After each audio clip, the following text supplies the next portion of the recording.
Every major economic crash seems to arrive out of nowhere, but history shows they follow cycles so precise they can be measured almost to the year. For over 2 centuries, researchers have tracked an 18-year land rhythm and supercycles that predicted crises like 2008. And now these same patterns are flashing red for a 2026 crash. If experts see the signals, why do so many get blindsided? The answer reveals how cracks in today's prosperity could turn into the next global upheaval, and why knowing how to prepare may matter more than ever. Long before the latest headlines, economists noticed a pattern buried in the data. Economies rise and fall in waves that span generations. In the early 20th century, Russian economist Nikolai Kondratiev described a cycle stretching 50 to 60 years, now known as the Kondratiev wave. He compared it to the seasons, each phase with its own character. Spring brings innovation and growth as new industries take root. Summer heats up with rapid expansion and the risk of overheating. Autumn signals maturity, where growth slows and imbalances build. Then comes winter, when excesses are unwound through crisis or stagnation, clearing the way for the next renewal. These supercycles have been traced through the Industrial Revolution, the post-war boom, the stagflation of the 1970s, and the digital era. Each phase leaves its mark, shaping everything from job creation to asset prices. While the exact timing and triggers may change, the rhythm of expansion, peak, decline, and recovery remains a fixture in economic history. This framework helps explain why downturns are not random shocks, but recurring features of the system. Fred Harrison, a British economic researcher, spent decades tracing a recurring pattern in property markets. His work points to an 18-year rhythm in land prices, a cycle that, Harrison says, has repeated with remarkable regularity for over 200 years. Peaks in land value followed by sharp declines have shaped major economic turning points in London in the 19th century and in the United States in 1925 and again in 2006. Harrison warns that the evidence is in the rhythm of the land market, that we have seen this for 200 years, and that we are heading for the same catastrophic ending next year. The mechanics are simple, but powerful. Land prices rise steadily for about 14 years, often accelerating in the final phase as speculation takes hold. The boom draws in credit, inflates asset values, and eventually hits a wall, triggering a downturn that ripples across the broader economy. The downturns of 1974, 1990, and 2008 all followed this script, each arriving 17 to 18 years after the last. This cycle, rooted in land and property markets, runs beneath the surface of other economic patterns. Harrison's research suggests that ignoring this rhythm, or trying to delay it, can make the eventual correction more severe. In early 2020, as financial markets convulsed and the global economy braced for impact, central banks unleashed an extraordinary wave of monetary stimulus. The Federal Reserve's balance sheet, which had hovered near $4 trillion in 2019, soared past $8.7 trillion by mid-2022. This expansion dwarfed the interventions of the 2008 crisis, with over $4 trillion in new liquidity added in just 2 years. Quantitative easing programs restarted at an unprecedented scale, buying hundreds of billions in Treasury and mortgage-backed securities each month. Policy rates were slashed to near zero within weeks, with the federal funds target dropping from 1.5% to a range from 0 to 0.25% by March 2020. Other major central banks followed suit, expanding their own asset purchase programs and opening emergency swap lines to stabilize global funding. The scale of these actions was historic. In the United States alone, the injection of liquidity represented nearly 20% of gross domestic product. Emergency lending facilities provided backstops for corporate debt, municipal bonds, and even small business payrolls. The European Central Bank and the Bank of Japan matched the pace, pushing global central bank balance sheets to over $30 trillion by late 2022. These interventions did not just calm markets, they fundamentally altered the cycle's rhythm. Asset prices rebounded rapidly, credit conditions eased, and the expected wave of defaults never materialized. Yet beneath the surface, the sheer magnitude of monetary accommodation set the stage for new debates among policymakers. The question was no longer whether to intervene, but how much intervention the system could absorb before consequences became unavoidable. While the world watched markets recover, a quieter struggle played out inside the Federal Reserve. The Federal Open Market Committee meeting minutes from 2020 through 2023 reveal a committee divided, not over whether to intervene, but over the hidden trade-offs of doing so.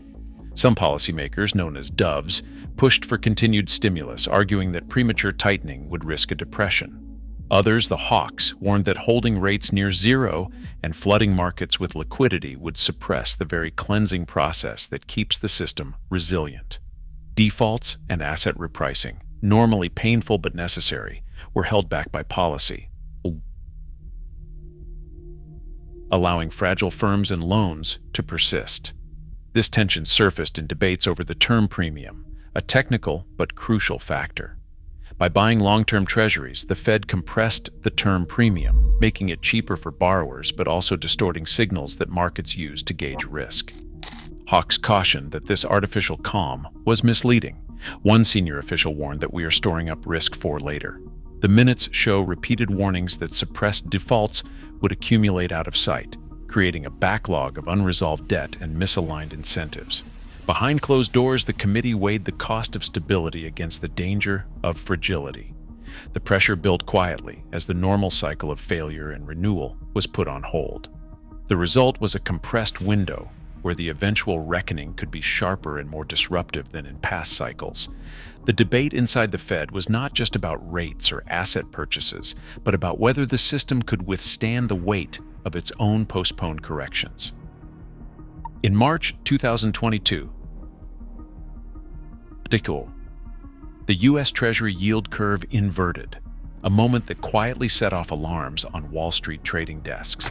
For decades, this reversal of short-term and long-term interest rates has preceded every U.S. recession since 1955, often by 12 to 24 months.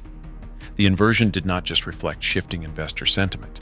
It revealed a market expectation that economic growth would slow and that the Federal Reserve would eventually be forced to cut rates. But since 2008, after the financial crisis, the yield curve signal has grown more complex. Massive central bank interventions have compressed the term premium, sometimes flattening or inverting the curve for reasons beyond pure growth fears. Still, by late March 2022, the inversion was impossible to ignore. Large bond funds began shifting into short-term treasuries, pulling money out of riskier corporate debt. While institutions repositioned, American households faced mounting pressure of their own. By 2023, U.S. household debt climbed to nearly 80% of gross domestic product, as the cost of living outpaced wage gains. The pandemic era had left families on diverging paths. Some used stimulus checks to pay down loans, while others took on new credit card balances at sharply higher rates. The result was a growing segment of consumers entering the 2025 to 2026 window with precarious finances, exposed to rising interest costs and shrinking buffers.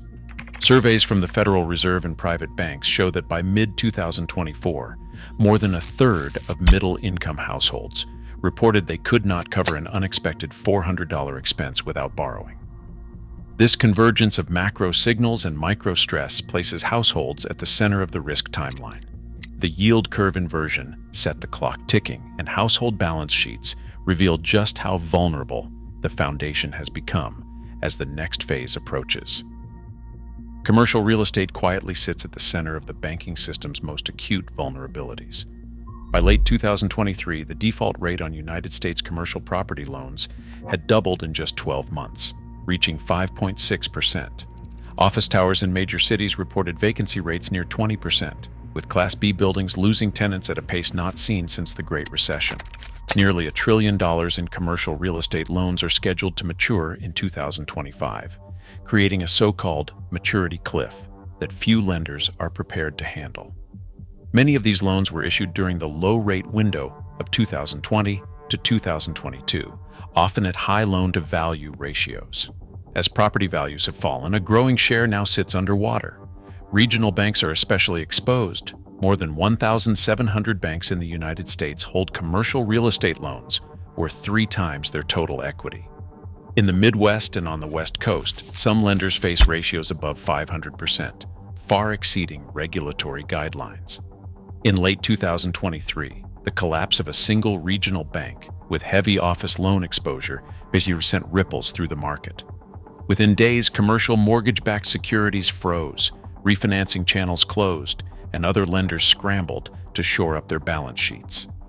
The fallout was immediate, with fire sales of distressed properties, deposit flight from similarly exposed banks, and a sharp tightening in credit for small businesses and developers.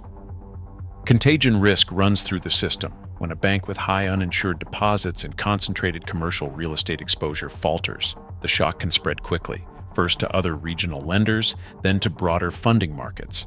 The result is a feedback loop. Falling property values weaken banks restrict credit, and the cycle intensifies.